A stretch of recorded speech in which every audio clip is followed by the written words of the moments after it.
ನನ್ನೆಲ್ಲ ಪ್ರೀತಿಯ ವೀಕ್ಷಕರಿಗೆ ನನ್ನ ಪ್ರೀತಿಯ ನಮಸ್ಕಾರಗಳು. ನಮ್ಮ ಚಾನಲ್ನ ಇದೇ ಮೊದಲು ನೋಡ್ತಿದ್ದೀರಾ ಅಂದರೆ ದಯವಿಟ್ಟು ಸಬ್ಸ್ಕ್ರೈಬ್ ಮಾಡ್ಕೊಳ್ಳಿ ಫ್ರೆಂಡ್ಸ್. ಮುಂಚೆಯಿಂದ ನೋಡ್ತಿದ್ದೀರಾ, ಇನ್ನೂ ಸಬ್ಸ್ಕ್ರೈಬ್ ಮಾಡ್ಕೊಂಡಿಲ್ಲ ಅಂದರೆ ದಯವಿಟ್ಟು ಸಬ್ಸ್ಕ್ರೈಬ್ ಮಾಡ್ಕೊಳ್ಳಿ ಫ್ರೆಂಡ್ಸ್, ಸಪೋರ್ಟ್ ಮಾಡಿ. ಅವಕಾಶಗಳನ್ನು ಪಡೆಯುವವನಿಗೆ ಅದೃಷ್ಟವಂತ ಎನ್ನುತ್ತಾರೆ. ಅವಕಾಶಗಳನ್ನು ರೂಪಿಸಿಕೊಳ್ಳುವವನಿಗೆ ಬುದ್ಧಿವಂತ ಎನ್ನುತ್ತಾರೆ. ಅನುಭವವು ಜಗತ್ತಿನ ಸರ್ವಶ್ರೇಷ್ಠ ಶಿಕ್ಷಕ. ಉಸಿರಾಡುವವರೆಗೂ ಕಲಿ. ಜ್ಞಾನಾರ್ಜನೆ ಜೀವನದ ಗುರಿಯಾಗಿರಲಿ. ಎಲ್ಲ ಶಕ್ತಿಯು ನಿಮ್ಮೊಳಗೆ ಇದೆ. ನೀವು ಏನು ಬೇಕಾದರೂ ಸಾಧಿಸಬಲ್ಲಿರಿ. ನನ್ನಿಂದ ಸಾಧ್ಯವಾಗುವುದಿಲ್ಲ ಎನ್ನುವ ದೌರ್ಬಲ್ಯ ಬಿಟ್ಟು ಬಿಡಿ. ಎದ್ದು ನಿಲ್ಲಿ. ನಿಮ್ಮೊಳಗಿನ ದೈವತ್ವವನ್ನು ಸಾಕಾರಗೊಳಿಸಿಕೊಳ್ಳಿ. ಯಾರೊಂದಿಗೆ ಶ್ರೇಷ್ಠ ವಿಚಾರಗಳು ಇರುತ್ತವೆಯೋ ಅವರೆಂದು ಏಕಾಂಗಿಯಾಗಲು ಸಾಧ್ಯವಿಲ್ಲ. ಏಕೆಂದರೆ ಆ ವಿಚಾರಗಳೇ ಅವರಿಗೆ ಸಾಂಗತ್ಯದ ಬಲ ನೀಡುತ್ತವೆ. ಜೀವ ನಮ್ಮ ಮಾತನ್ನು ಕೇಳುವುದಿಲ್ಲ. ಯಾವಾಗ ಬೇಕಾದರೂ ಹೋಗಬಹುದು. ಜೀವನ ನಮ್ಮ ಮಾತನ್ನು ಕೇಳುತ್ತದೆ. ಹೇಗೆ ಬೇಕಾದರೂ ರೂಪಿಸಿಕೊಳ್ಳಬಹುದು.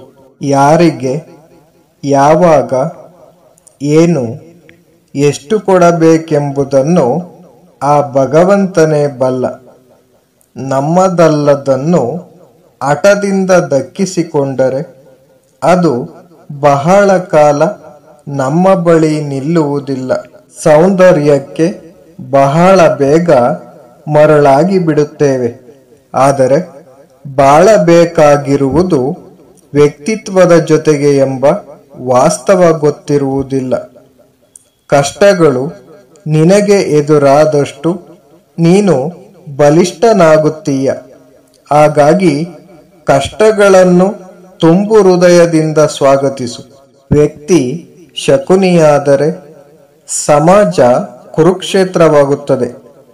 ವ್ಯಕ್ತಿ ವೀರಭದ್ರನಾದರೆ ಸಮಾಜ ಸುಭದ್ರವಾಗುತ್ತದೆ. ನಿಮ್ಮಲ್ಲಿ ಪ್ರತಿಯೊಬ್ಬರ ಮೇಲೆಯೂ ಇಡೀ ಕಾರ್ಯದ ಭಾರ ಬಿದ್ದಿರುವಂತೆ ಕೆಲಸ ಮಾಡುತ್ತಾ ಹೋಗಿ.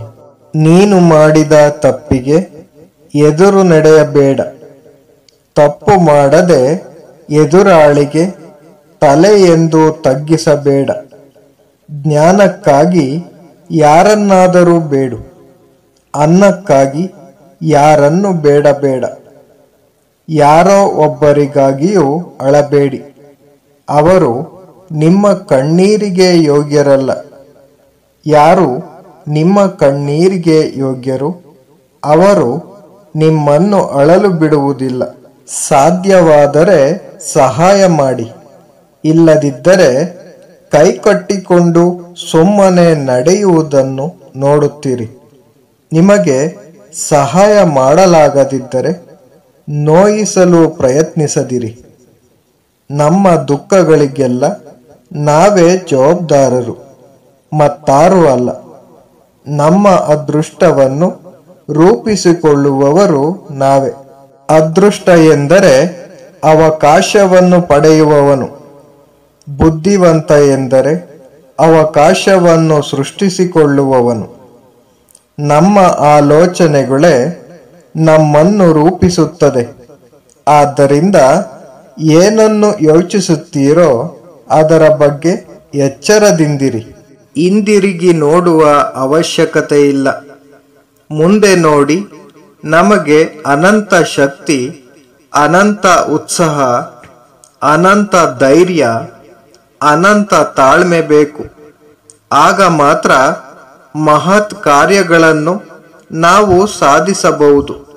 ನೀನು ಒಳ್ಳೆಯ ಮಾರ್ಗದಲ್ಲಿಯೇ ಸಾಗುತ್ತಿದ್ದೇನೆ ಎಂದು ಆತ್ಮಸಾಕ್ಷಿ ನಿನಗಿದ್ದರೆ ಬೇರೆ ಯಾರ ಮಾತಿಗೂ ತಲೆ ಕೆಡಿಸಿಕೊಳ್ಳಬೇಡ. ನಿನ್ನಷ್ಟಕ್ಕೆ ನೀನು ಮುನ್ನುಗ್ಗು.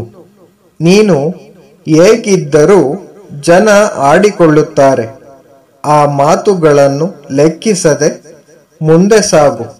ಮುಂದೊಂದು ದಿನ ಆ ಜನರೇ ನಿನಗೆ ಶರಣಾಗತಿಯಾಗುತ್ತಾರೆ. ಬದುಕುವ ಆಸೆ ಇದ್ದರೆ ನಿನ್ನ ಶತ್ರುಗಳ ಕಣ್ಣೆದುರಲ್ಲಿ ಬದುಕು. ಅವರು ನಿನ್ನ ಎದುರು ಸುಳಿದಾಗಲೆಲ್ಲ ನಿನ್ನಲ್ಲಿ ಬದುಕುವ ಛಲ ಹೆಚ್ಚಾಗುತ್ತದೆ.